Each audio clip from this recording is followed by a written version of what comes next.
공개해 드린 말씀을 가지고 보호자 되시는 주님이라는 제목으로 함께 은혜를 나누겠습니다.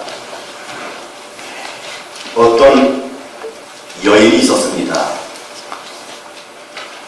근데 이 여인은 어렸을 때부터 부모님이 이혼을 해서 큰 상처를 받고 엄마가 나를 버렸다 라는 이 좌절감이 그의 평생의 인생을 좌우하고 있었습니다.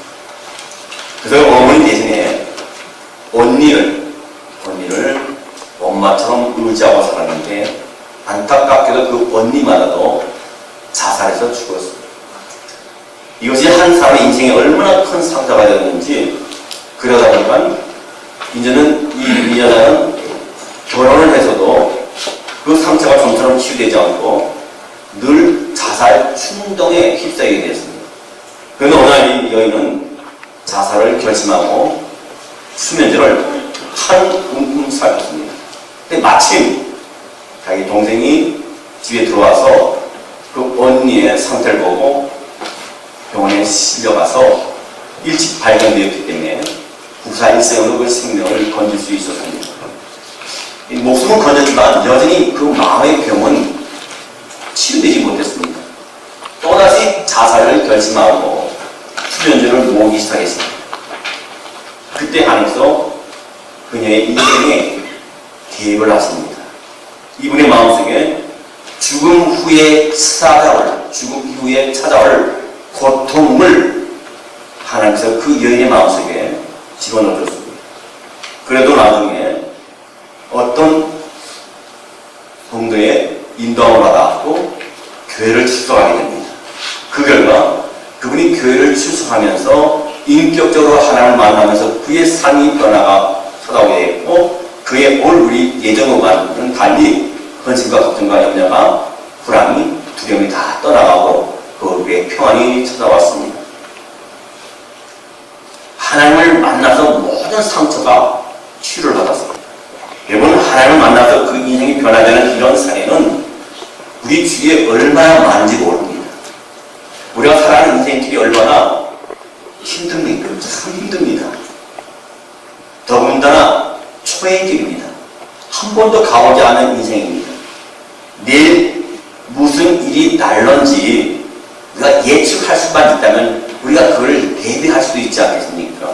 근데 인생이라는 것이 어디가 벼랑 끝인지, 어디가 돌부리가 있어서 내가 거기에 부딪혀서 넘어질지 우리는 전혀 알 수 없어요. 한치 앞을 알 수 없는 것이 우리의 인생입니다. 오늘 밤에 어떤 일이 날는지, 내일 아침에 어떤 일이 날는지 우리는 아무도 모릅니다. 그렇게 힘들고 나선 인생에 우리는 보호자가 없으면 우리가 살아갈 수 없죠. 우리의 가장 든든한 보호자 되시는 분 바로 우리 주 예수 그리스도인 줄 믿습니다. 우리가 꼭 기억할 것은 반드시 우리에게 보호자가 필요하다는 겁니다. 절대로 보호자가 없으면 우리가 이 인생을 살아갈 수 없습니다. 목사가 아무리 똑똑하고 아무리 능력이 있고 아무리 권능이 있다 할지라도 절대로 여러분의 보호자가 될 수 없어요. 이런 측면에서 보면 오늘 교회는요, 우리에게 참된 보호자 되시는 하나님을 소개해 주는 것이고, 그의 반면에 또 하나님을 만나는 데 가장 방해가 되는 것이 바로 이 교회라는 겁니다.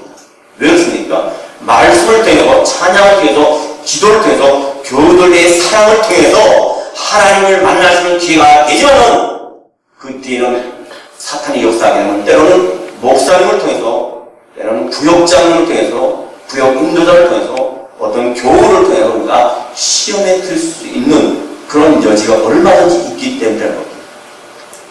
그리고 우리의 참된 보호자 되시는 예수 그리스도께서는 어떤 분이시냐?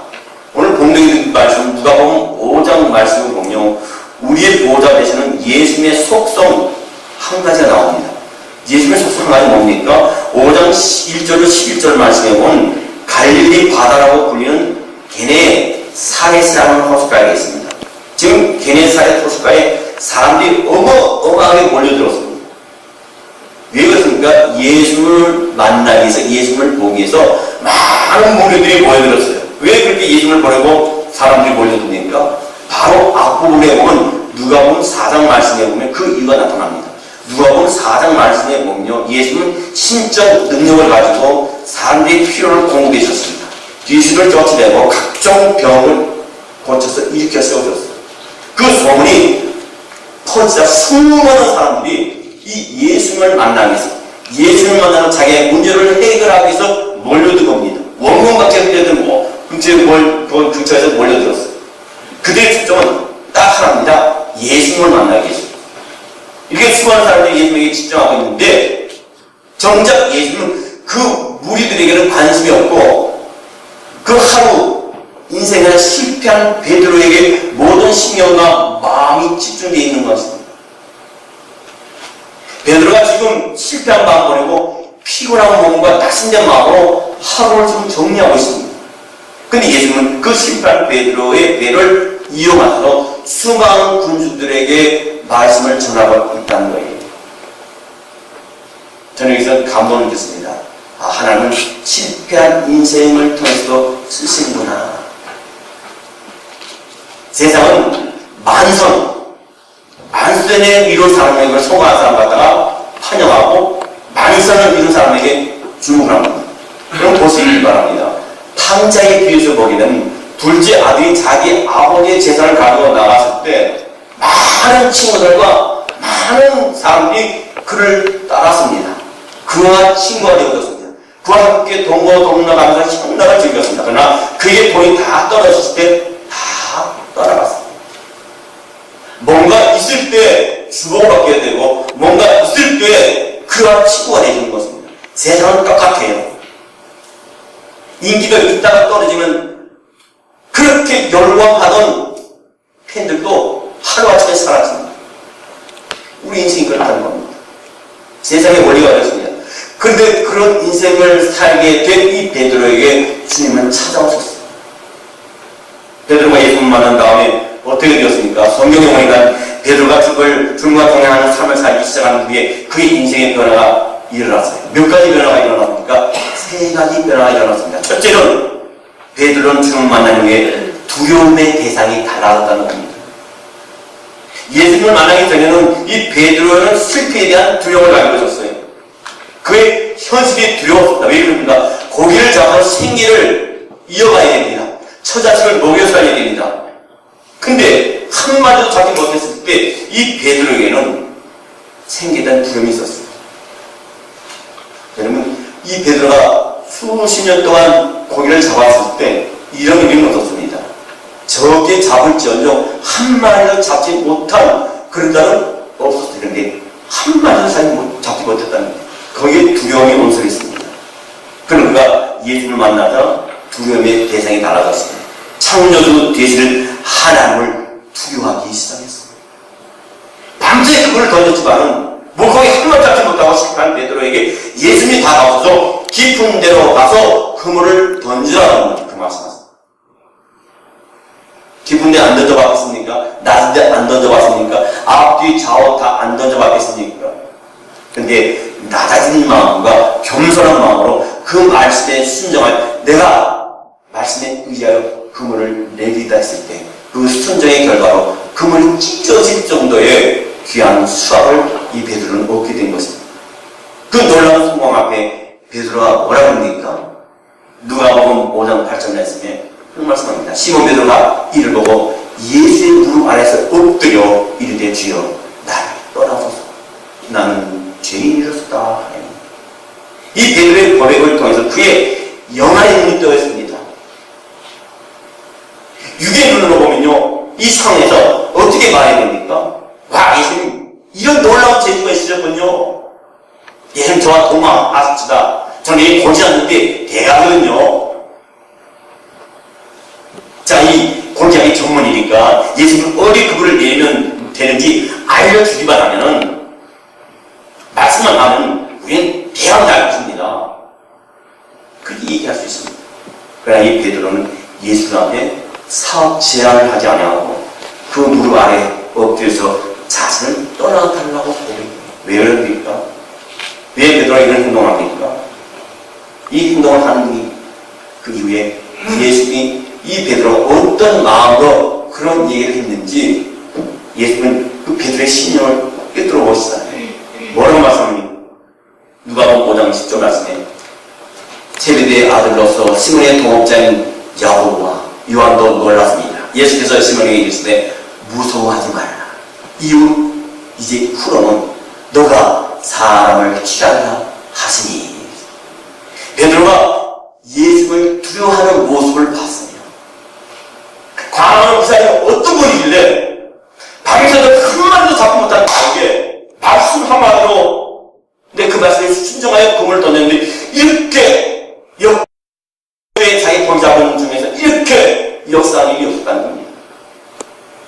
여러분 정말 가슴 아픈 것은 오늘날 교회 안에 이런 신적인 능력을 인정하지 않는다는 겁니다. 그냥 구원받는 걸 끝나고 예수 믿는 걸 끝나고 교회 나와서 예배 드리는 마음의 안정과 평안 얻는 걸 끝나지 우리 삶 가운데 우리의 기도 생활 가운데 우리가 말씀 생활 가운데 내 가정에서 내 개인에서 사업장에서 직장에서 이런 하나의 능력이 나타나는 것을 인정하지 않는다. A.W. 토저라는 사람이 예배인가 쇼인가라는 책을 썼어요. 예배는 쇼가 아닙니다. 예배는 구경하는 게 아닙니다. 예배 보러 가지 않은 단어를 써서는 안 됩니다. 예배는 드리는 거예요. 근데 오늘날 많은 교회들이 예배가 쇼로 전락을 하고 있어요.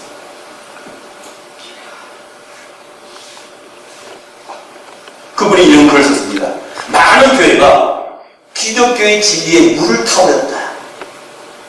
그래서 그것이 독이라 할지라도 무서운 독이라 할지라도 죽이지 못하고 그것이 약이라 할지라도 그 누구도 고칠 수 없는 것이 오늘날의 교회라는 겁니다. 그래서 정렬하게 한국 교회에 대해서 비판하는 것은 교회 건물들이 많이 세워지고 대형 교회들이 많이 이루어지고 기회종들이 스타들이 많이 나오고 건물이 세워지고 새로운 프로그램과 새로운 시스템으로 계속 이루어지지만은 그 안에 직분받은 자의 삶의 열매를 내지 못하고 순종하지 않는 삶을 살기 때문에 오늘날의 한국 교회는 참된 교회가 됐고 추구하는 교회가 된다. 비판하고 남의 일에 가십거리에 교회들이 되어버렸다는 거죠. 여러분 교회가 타락하고 목사가 타락하고 성도들이 타락한 수적인 능력과 심적인 두려움이 살아있는 혼란스러운 교회가 오늘날 교회가 있다는 겁니다. 그러나 지주신 예수님께서 계속해서 우주를 기다리시고 회복되는 소망을 우리에게 허락하신 줄 믿습니다. 우리가 하나님을 두려워하게 되면 세상을 두려워하지 않게 됩니다.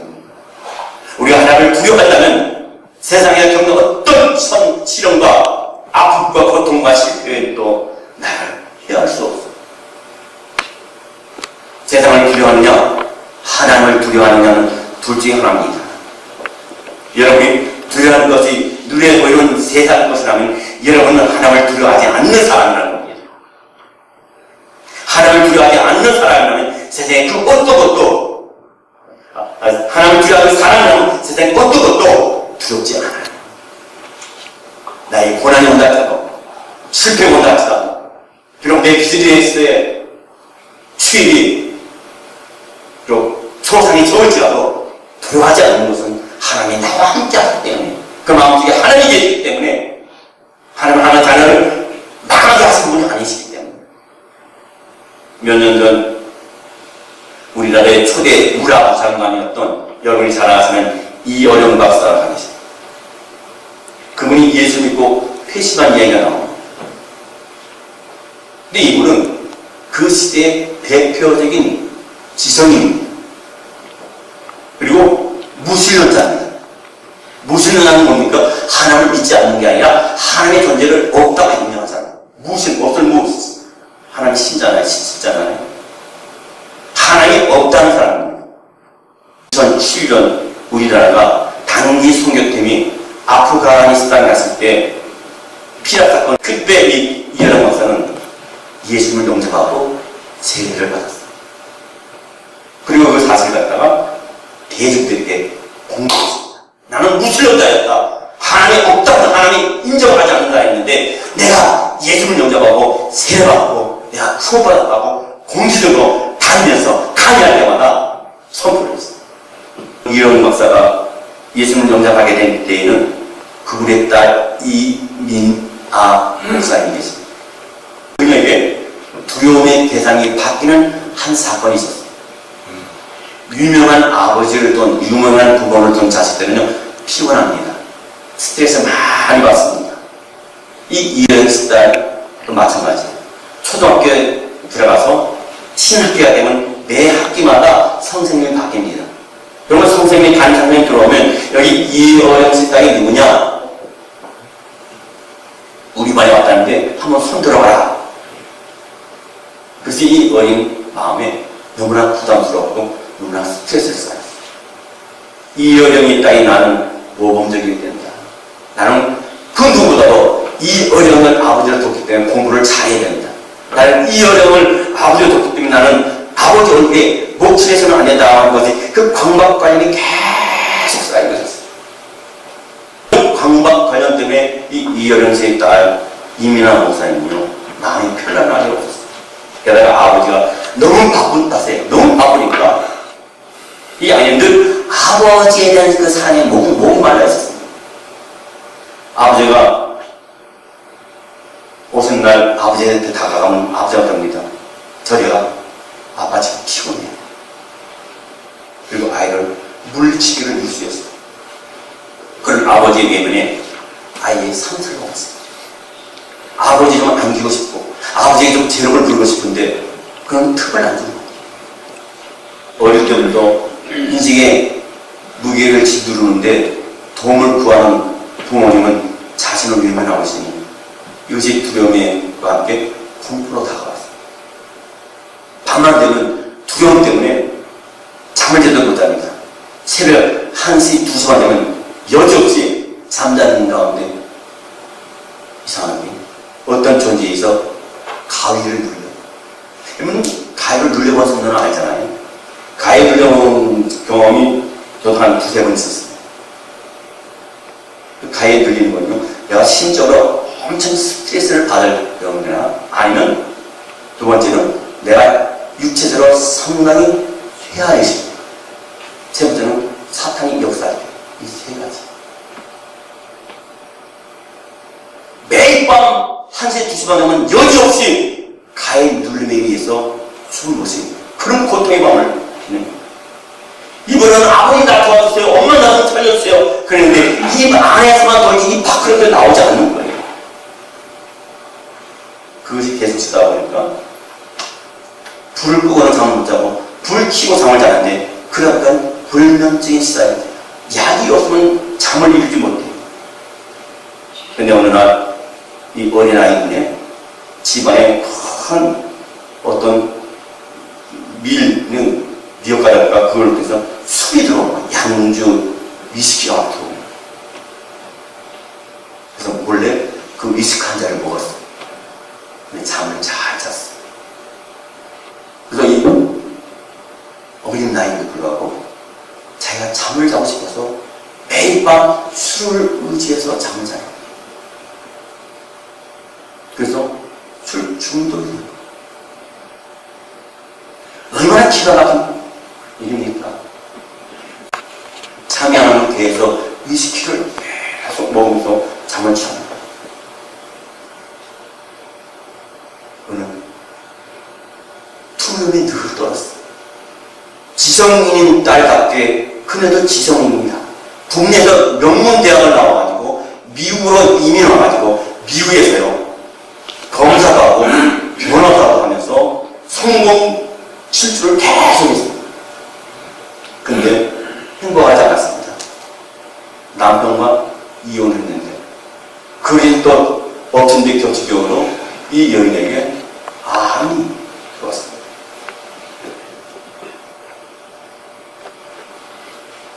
사랑하는 자녀가 죽었습니다. 그리고 7년 눈이 안 보이는 그런 위기까지 도달했어요. 그게 절망을 해놓고 있을 때 예수님이 이 여인을 찾아오셨어요. 이 여인의 인생에 개입을 하셨어요. 예수님이 실패한 베드로를 찾아와서 그의 인생에 개입하셔서 그가 성공할 수 있도록 하신 것처럼 이 여인의 다 이었고 자살하고 충동을 느끼는 그런 가운데 하나님께서 그 요리를 찾아가서 그 인생에 계획을 하셨을 때 그걸 회복하는 역사가 있었단 말이에요. 부인할 수 없는 하나님의 계획을 경험한 그녀는 베드로와 마찬가지로 두려움의 대상이 달라졌다는 겁니다. 세상 지식으로는 부러운 것이 없었습니다. 그런데 하나님 앞에 완전히 놓아지고 그의 질병이 고침을 받고 신학교 가서 목상수를 받았어요. 그러면서 에베소서 5장 18절 말씀 술 취하지 말라 이런 방탕한 것이니 성령의 충만함을 받으라 하는 말씀을 인용해서 그가 간증을 하고 다닙니다. 뭐라고 하냐니까 제가 성령 충만하신 후에 술을 마시지 않았고 두려움 없이 잠을 이룰 수 있게 되었습니다. 그것을 보면서 술 취한 것과 성령 충만한 것이 비슷한 이치라는 것을 깨달았습니다. 우리가 성령의 충만함을 가지면 술의 충만함을 가집니다. 여러분 인생 가운데 어떤 게 두려움을 갖고 있습니까? 혹시 질병에 대한 두려움이 있습니까? 내 생활에 금전적인 것에 두려움을 갖고 있습니까? 창조를 내자는 하나님을 두려워하게 될 때 세상의 모든 두려움으로부터 우리는 자유할 줄 믿습니다. 둘째로 베드로는 예수님을 만났다는 후에 절대자에 대한 호칭이 달라졌어요. 누가복음 5장 말씀 베드로는 예수님에게 선생님하고 호칭을 합니다. 근데 은혜를 경험하고 난 후에 8절에 보니까 선생님이라는 호칭이 바뀝니다. 주여, 주님. 선생은 뭔가 거리가 있으니까요. 제자와 스승의 관계입니다. 근데 주님, 주여는 뭡니까? 주종의 관계. 나의 삶을 주관하는 사람, 내 생명을 주관하는 사람, 내 생애를 책임지는 사람이라는 뜻입니다. 바뀝니다. 자료를 보면 당시 이 호칭의 변화는 영역의 변화를 가리킵니다. 예수님을 선생님이라고 부르는 수많은 사람들 가운데 개인적인 친밀감을 경험한 사람만 주여 주님이라 하시는 거예요. 여러분 저와 여러분은 어떻습니까? 주님을 랍비여 선생님이라 하지 않잖아요. 주여 주님 나의 인생의 책임자가 되신 주님이라고 하지 않습니까? 그건 뭡니까? 주님과의 긴밀한 관계를 우리가 갖고 있다는 거예요. 우리가 하나님을 아버지라고 하잖아요. 저는 이 창세기 1장을 보면은 호칭이 하나님을 엘로힘이라고 했습니다. 엘로힘이라는 걸 보니까 창조주 하나님, 우주 만물을 창조하시고 주관하신 하나님이라는 뜻입니다. 무에서 유를 창조하신 하나님을 지칭한 것이 엘로힘입니다. 그런데 창세기 2장에 가면 엘로힘에서 여호와로 바뀝니다. 여호와라는 호칭은 하나님과 그의 백성이 관계성을 강조하는 호칭입니다. 인생은 두 종류가 있습니다. 엘로힘 하나님을 믿는 자와 여호와 하나님을 믿는 자가 있습니다. 엘로힘 하나님을 믿는 자는 하나님보다 두려운 하나님, 무서운 하나님, 그러나 여호와 하나님을 믿는 자는 나와 항상 관계성 속에서 나를 채찍질하시고 나를 싸매시고 나를 위로하시고 나를 품으시고 나를 용서하시고 나에게 긍휼을 베푸신 하나님을 믿는 이 두 종류의 성도가 있습니다. 엘로힘으로 믿는 하나님 믿는 사람은 어떻습니까? 하나님을 믿고 교회를 나오는데도 불구하고 연말 연시나 이사 갈 때 전쟁을 찾아와서 언제 이사하게 되면 언제 결혼을 해야 되는지 묻는 사람이죠. 그러나 하나님과 긴밀한 관계를 맺는 사람은 하나님이 더 이상 두려움의 대상이 아닙니다. 전쟁을 찾아가고 무당을 찾아가는 것은 인생에 대해서 그의 삶에 대해서 두려움이 있기 때문에 찾아가는 거거든요. 그런데 하나님을 내 인생의 동반자로 내 인생의 주인으로 모시고 사는 사람은요 두려움이 없습니다. 여러분 아직도 하나님을 엘로힘 하나님을 믿는 자가 있다면요 오늘 이 시간 성령님의 감동과 은혜로 절대자 하나님이 더 이상 두려움의 대상이 아니라 나와 친밀한 관계를 주고받는 나를 지키시고 싸매시고 긍휼을 베푸시고 인도하시고 우리에게 힘주시는 그런 하나님으로 받아들이는 역사가 있기를 주의 이름으로 축원합니다. 시편 23편 1절 말씀에 보면 여호와는 나의 목자시니 내게 부족함이 없으리로다. 이것이 다윗의 고백입니다. 여러분, 우리가 다윗의 삶을 보면 파란만장한 삶입니다. 이 고백에서는 부족함이 없는 삶을 사는 것이 아니라 부족한 투성이의 삶을 살았어요. 자신을 죽이기 위해서 죽음의 죽음을 다해서 쫓아다니는 사울왕을 피해서 이것저것 피난다닙니다. 피곤합니다. 고통스러운 인생을 살아갑니다. 그런데 다윗은 그런 가운데서 내게 부족함이 없다. 여호와가 나의 목자. 다시 말해서 절대자가 엘로힘이 아닌 나와 관계를 맺는 여호와로 다가올 때에 험악한 세상을 살고 세월을 사는 삶을 사는 갈지라도 우리는 육구불만이 없고 두려움이 없는 것입니다. 시편 23편을 보게 되면요, 나라는 대명사가 16번 나옵니다. 그리고 주님이라는 대명사가 5번 나와요. 이 짧은 성경 구절 가운데 나와 절대자에서는 하나님과의 밀접한 관계가 함축되어 있습니다. 엑기스 같습니다. 여러분, 우리가 대구 같은 집에서 산다고 해서 우리가 좋은 차를 타고 다니는 데서 우리의 욕구불만이 사라집니까? 아닙니다. 내가 절대자 하나님을 친밀한 아버지로 부를 때, 그분을 여호와로 부를 때에 비록 원수가 내 앞에 와서 나는 사람의 초과 같은 그런 삶을 살고 그 위에 놓인다고 여호와 하나님을 부르실 때 거기에 욕구만이 없다고, 두려움이 없다고 고백할 수 있는 줄 믿습니다. 그 만족의 상태, 부러움이 없는 상태가 우리 모두가 되시기를 주 이름으로 축원합니다. 마지막 세 번째입니다. 베드로는 예수를 만나고 나서 삶의 해석이 달랐습니다. 이 베드로가 예수를 만나기 직전에는 어젯밤 밤새도록 거의 한 마리 잡을 수 없던 사건을 펴고 싶었던 고통입니다. 실패입니다. 그런데 예수를 만나고 나서 어젯밤에 거의 한 마리 잡을 수 없었던 그 사건이 주님을 만나기 위한 변장하고 찾아온 복의 통로가 된 것을 믿었습니다. 밤새 고기 한 마리 잡을 수 없었던 그 실패를 통해 그는 예수를 만나서 평생 동행한 삶을 살았다는 것입니다. 바로 이 어려운 시에 따랐습니다. 옛날 여러분들이 눈물로 부르짖던 찬양이 많이 있습니다. 저는 갈보리산 위에 십자가 섰으니 하나님의 은혜로 있을 데 없는 자, 눈물로도 눈물로서 그 찬양할 때마다 평화라도 하늘에서 내려오는 그 찬양할 때마다 눈물을 하나님께서 옛 어른들도 찬송을 보면서 거기에 힘을 얻고 위로받고 치유를 받았습니다. 옛 어른들 중에 믿는 분들로서 많이 부르던 찬송가가 373장입니다. 고요한 바다. 그 1절을 보게 되면 고요한 바다로 저 천국 갈 때 주 내게 순풍 주시니 참 감사합니다.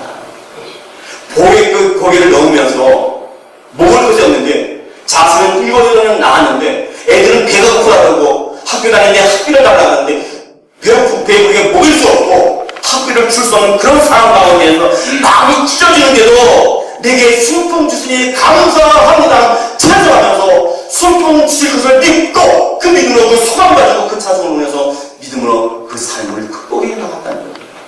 네, 오늘날 성도는 어떻습니까? 자기의 고난이 오고 아픔이 오고 배고픔이 오면 시련이 오면 시험이 오면 우리 믿음의 선진당은 달리 세상을 원망하고 하나님을 원망하고 남편을 원망하고 아이들을 원망합니다.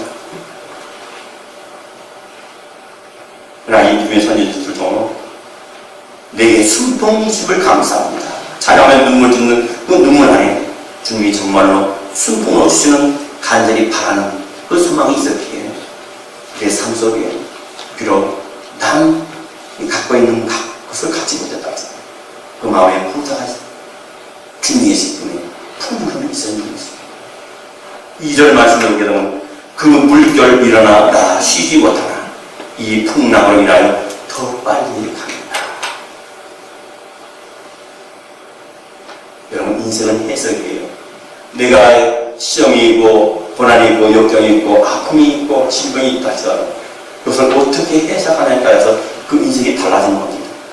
지금 참 힘든 어려운 가운데 처해 있지만 풍랑이 가정을 번수하고 좌절이 내 인생을 뒤덮고 있지만 하나님의 의로 그 인생이 어떻게 해석되는가 그 풍랑을 위해서 더 빨리 간다는 겁니다. 인생에 대한 해석이 달라질 때 우리의 삶이 변하는 거예요. 우리 생각이 변합니다. 우리 모두 우리 인생의 목적자이신 보호자가 되시는 주님을 만남으로 인생에 대한 해석이 달라지는 놀라운 내가 저와 여러분의 있으기를 주의 이름으로 축원합니다. 탕자의 비유에 보게 되면 탕자는 아버지 재산을 허락방탕하게 다 소진했기 때문에 그저 탕자가 아닙니다. 보호자 대신 아버지의 영역을 더 낳기 때문에 그가 탕자가 되었다는 거예요. 아버지의 친밀한 관계를 끊어버렸기 때문에 그래서 탕자입니다. 만약 그가 아버지의 재산을 가지고 주식 투자로 하다가 사업을 해서 대박을 터뜨렸다 하면 그는 그래도 여전히 영적인 탕자. 아버지 영역 안에 있지 못하고 아버지의 보호를 받을 수 없는 인생은 탕자의 삶인 것처럼 험하고 두려움을 가득할 수밖에 없는 그런 인생을 살아갑니다. 오늘 교회 안에도 두 종류의 탕자가 있어요. 하나님을 떠나서 하나님과 무관하게 살았던 둘째 아들과 같은 탕자가 있고 더 많은 경우는 교회를 떠난 적으로 떠나본 적은 없는데 한 영혼을 불쌍히 여기시는 아버지의 심정을 잃어버린 큰 아들과 같은 탕자가 있다는 겁니다. 주일날 와서 새벽기도 와서 급변예배 와서 구역예배에서 예배를 드려도 탕자와 같은 삶을 사는 사람이 있어요. 주님의 우리 모든 탕자들이 죽기로 돌아온 은혜가 있기를 바랍니다. 진정한 보호자로서는 하나님의 영광을 들어와야 되는 분이십니다. 예를 드릴 때만, 말씀을 드릴 때만, 찬송할 때만 하나님의 영광을 듣는 것이 아니라 교회 밖에서 우리 직장에서 우리 삶 가운데 누구를 만나는 분이 하나님의 영광을 듣는 것이 있어야 되기 바랍니다. 그리고 신실한 영혼에 집중하시며 그의 보호자 되어주시는 아버지의 마음으로 사는 마음을 가진 한 영혼에게 따뜻한 손길을 내밀고 그의 영혼을 해서 불쌍히 여기고 눈물로 치유할 줄 알아야 된다. 뭐냐, 교회 다니지만 병들은 사람 많이 있어요. 하나님의 영역 밖에서 영역 안에 있다지만은 그건 건물 안에 있는 것이지. 그냥 함께 신앙생활하는 신앙인들의 안에 있는 영역이지 하나님의 영역 안에 들어오지 않았다. 그러다 보니까 사탄의 종의 역할을 탄다. 하나님의 영역 안에 있다면 세상을 들어오는 것이 아니라 하나님을 들어가기 때문에 하나님 나의 인생의 주관자가 되고 나의 삶에 공관자가 됐을 걸 할 때면 우리는 감히 입을 마음대로 벌려서 떠버리지 못한다. 겸허할 수밖에 없고 겸손할 수밖에 없고 전능자 하나님을 바라보는 자에게 순종과 열매가 있고 그에 베풀으신 하나님의 영적인 것과 육적인 것이 풍성하게 맺어질 줄 믿습니다. 사랑하는 여러분, 우리는 탕자가 아니었나? 지금 내가 탕자가 아닌가? 한번 되돌아보고 주님의 영역 안에 하나님의 영역 안에 들어오셔서 하나님의 위로하십니다. 사랑하십니다. 눈물하지 마. 자비하지 마. 진노와 중이라도 긍휼을 베푸는 그 하나님의 사랑 놓아지시는 복된 저와 여러분 되시기를 주의 이름으로 축원합니다. 기도하겠습니다.